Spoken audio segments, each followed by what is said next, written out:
evening, Adam. Just wondering, how did you think the defense performed tonight? Mike said he thought they were flying around and very effective overall. Yeah, I mean, I thought we played hard. I thought we were play with good energy level. Gave up a couple explosives.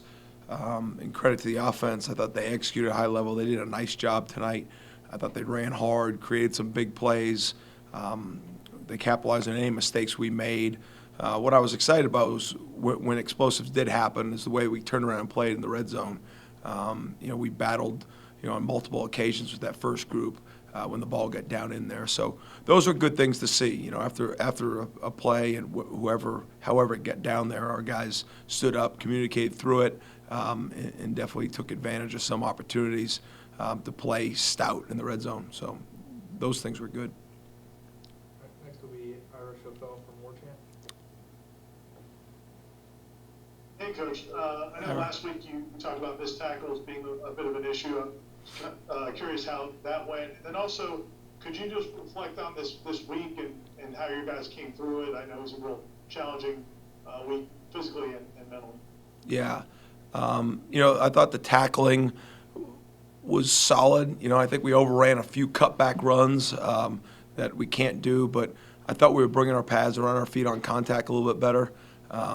We did fall off some, so we got it's a constant thing in college football nowadays with just your opportunities to tackle and how you teach it. You just got to take advantage of those. And I thought we did get a week better, but we still got to. That's going to be until the season ends. But I think we've gone 6 straight days of pounding and on the road, off the road, traveling, and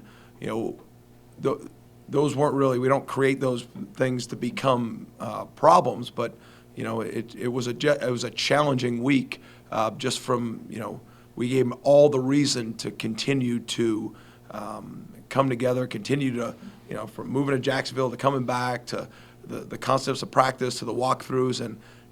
Even today, in the 7-shot, offense scored a few, but you saw the guys' energy level, in the intensity of, it not being okay and them coming together. So I thought we got out of the week what we wanted to, which was they were going to be challenged in a lot of ways this week by each other. I thought the intensity of those practices in Jacksonville were outstanding.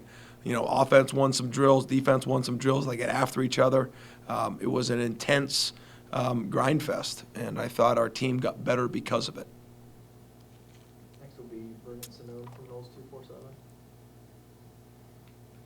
Hey Adam, one player that Coach Norvell mentioned today is standouts. He mentioned a couple, but one I wanted to ask you about was Jamie Robinson. I guess what have you seen from Jamie throughout camp and his progression, and just tonight? I guess what stood out to you about his play? Jamie's trying to play as hard as he can every rep, and whether it's special teams. I mean, right now he's starting on kickoff and punt, and we're pushing him, and he's obviously playing a lot of snaps on defense, and we're moving around some to try to create flexibility for our defense, and to be able to showcase his talents. And Jamie's really come on these last couple practices. He's playing really hard. He's playing fast, and we got to clean up a few of his angles on some. But I know what Jamie's about. I'm looking forward to coaching him. Looking forward to pushing him, and he's pushing the other guys, and this team's important to him. All right, next will be Chris Neal. As far as takeaways this preseason, have you been pleased with how the defense has allowed some of them to come to them while also at times going and making the play and generating them on their own? Yeah, Chris, I've kind of, as we've progressed, we have these takeaway circuits that we work, but they've really become ball disruption circuits. And, we try to tell our guys, listen, we got to find ways to impact winning. And, that comes to, obviously when you take the ball away, it becomes, okay, that guy did it. But there's a bunch of things that go into it. And just our ability to disrupt the ball from the end of last season till now. And part of it is just because of the rules. The NCAA allows you now, in the winter, you were able to, work, even conditioning drills. You can beat it into their minds and create habits. And then, when the ball was becoming useful, when you could use the balls in the summer, there's just a lot of opportunities to teach. And, you see, especially the freshmen and the redshirt freshmen that really didn't know any different, like they're doing it subconsciously now. I mean, the hands are going up, they're attacking the football, and we're gloving the ball on some pass breakups. And I like where we're at now, but it's one of those things, if you take your foot off the fundamentals and you stop doing it, then they'll stop. And so we make sure that we constantly try to be proactive and coming up with new drills, coming up with film clips of showing our guys doing it throughout practices. And I think I like the direction we're headed with our fundamentals when it comes to ball disruption. All right, next will be Ira. Coach Shannon the other day mentioned, just the mixing and matching he's doing at linebacker. He doesn't really want to declare starters. He just wants to kind of get those guys all to feel like they're starters. And I know you still have some position battles, probably corner and a couple other positions as well. Will there be a point, do you feel like, where you need to get 11 guys to get a lot of reps together, or will this kind of continue maybe up until right towards the end? Well, I mean, we won't just have 11. I mean, we all know that, especially up front. We'll have, probably 5 defensive tackles that'll play and at least probably 4 ends. At linebacker, we'll probably have 4 guys that play the majority of snaps. And then in the secondary, we'll probably lock in on 5 and then have a 6th and a 7th, have a 3rd to 4th safety, have a 3rd to 4th nickel/corner. And what we're doing at linebacker right now at Randy is we're teaching them basically both spots, and we're making it really flexible so it's always the next man up. It's not just the backup at a certain spot. I think we've done a good job in the secondary of doing that as well. Just you're trying to get the next best player ready, whether it's a corner, whether it's a nickel, whether it's safety. And so I like the flexibility, and I think it's come, again, with the new rules, we've got a lot more time on the field with these guys. And so it's allowed us to teach the concepts to a lot of people, and we have a lot of guys that played a lot of football. And so, we will be locked in on a rotation here as you get closer to Duquesne week. But you're still repping 3 groups now. So, you're rotating guys down, guys get banged up, so other guys go with other guys. But, yeah, I think it is important when you're working a lot of drill work that, the triangle of people working over 2 people are used to playing with each other. But I feel confident that we've got enough guys coming back from last year that's ready to go. All right, we'll go back to Brendan. Apologies, this might be kind of a weird question, but a night like tonight where the wide receivers make some good plays and contested catches, I know you guys want to win every rep defensively, but ultimately is that positive for the program to have that kind of competition and back and forth in a setting like this? For the program, absolutely. Like, there's nothing better than, for our offense to go out there and have success, because it's going to build the competition. Same thing adversely to defensively. I don't think you ever want to be one-sided in your football team. We have good wide receivers, and Jordan's playing really good football. I mean, he's putting the ball in really good places. We know what he can do when he's got the ball in his hands, but when he releases the ball, especially in the red zone, he's made some really good throws. And we've got a good set of wideouts.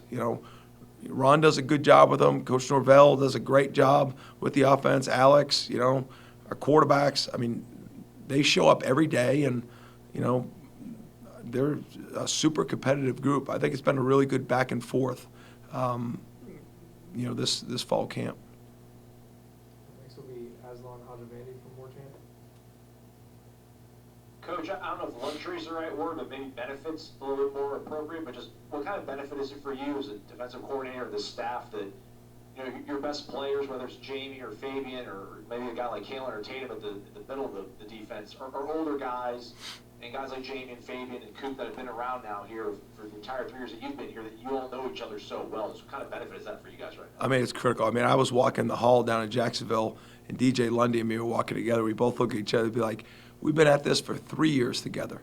And, there's a lot of history there, and there's a lot of growth. And then with history and growth, there becomes trust. And, we've gone through failures. We've gone through some successes. And, we've got a chip on our shoulder. We've got to go play good football.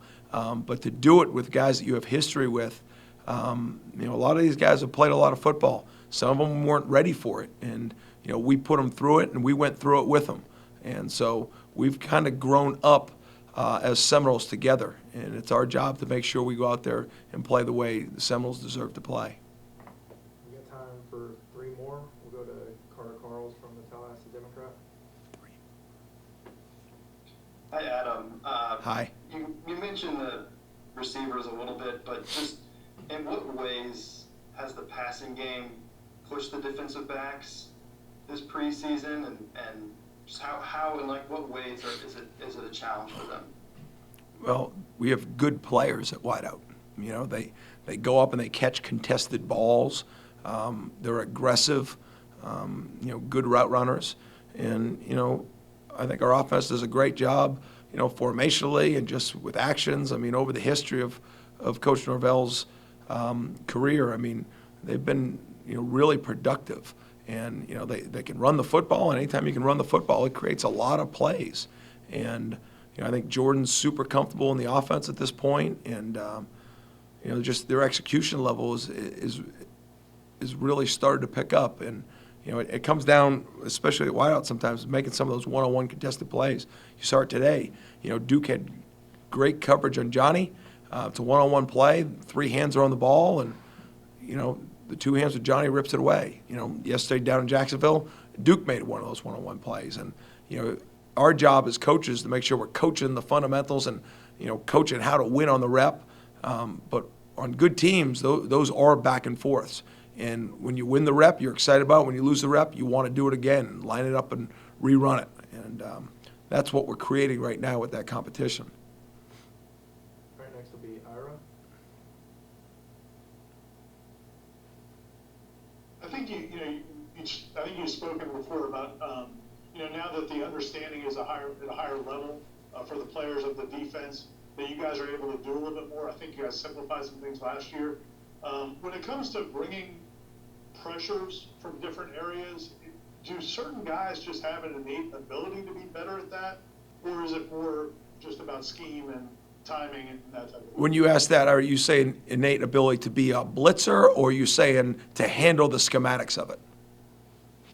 I was talking more about to be a blitzer. Yeah, I definitely think you have schemes where you say, hey, this is the player that's going to blitz on this play because of the formation, the look, the call, the formation distribution. Then sometimes I need to bring this guy because he's really good at doing this, right? And so as a play caller, and sometimes that becomes a little bit more third down oriented, right? That, I'm going to bring him to do this. But, I mean, I've had players over the years where you say, listen, I mean, remember the first time Hampson, my first year here, came back against NC State, the first play in, we blitzed him off the weak side, and he made a play. I was waiting to coach him forever. And there are certain guys like that, regardless of the formation, this is the guy I want to bring, and he's going to make full-speed decisions. I think last year we got really sound. Teams weren't beating us schematically. We were leveraging the ball. We were tackling. We were sound. And we were just trying to get to one-on-ones that we could win. I think as we've gotten better, now we've allowed ourselves to be more. I mean, I always have wanted to be teams that create TFLs, create sacks, because that's how you win third downs, because you get them in third down situations that are bigger or longer. And so we have come a long ways. I mean, I get breakdowns after every single practice, and, from drill work to the end of each period of, our success rate on pressures, our success rate on, 7-man drops, on press coverage, and all those things. And, you evaluate them after each practice. Then when camp settles, it's like, okay, this is what we're going to be. And you want to be that, but you also need curveballs and changeups. So an offense can say, hey, that's what Florida State is. But they're really good at this and this as well, but it's out of the same look. And I think when you can start doing that, then you create offenses that they have to coach the quarterback of not when you see it, it's this. When you see it, it could be this or it could be that. Now you're winning on defense because they're waiting for post-snap decisions. And now your kids can play faster, and the offense needs to react to you. And I've always been an advocate of being an offensive defensive coach where you can, play more of an attack style and make them kind of dictate how the game will go and where the ball will go. All right, last one, we'll go back to Brendan. You mentioned walking out to the field with DJ Lundy the other day. From our vantage point, it's been really cool seeing his progression in this camp physically, and the way he's playing linebacker. For you to see it, though, day to day, and from how far has he come the last 3 years to where he is now? I mean, one of the great things about coaching college football is you're getting these guys at 17 years old.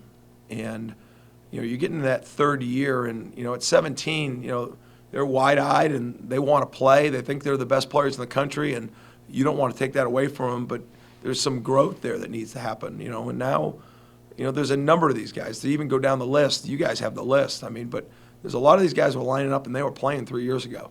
And, you know, now just the confidence and the understanding in the relationship, you know, of, you know, what it needs to look like from coach to player and from player to coach. So, you know, I'm proud to be their guy, to be the defense coordinator for these guys, to be able to meet with them every day and try and help them through all the things they need to go through. You know, just about everybody in that unit, I've had to sit down with them of things that weren't just football that we had to help them through, you know, and you can go down the list of the guys and, you know, not to mention the plays that you've seen them make over the years. So, you know, it just brings a close bond or brotherhood towards it that is part of why I love college football.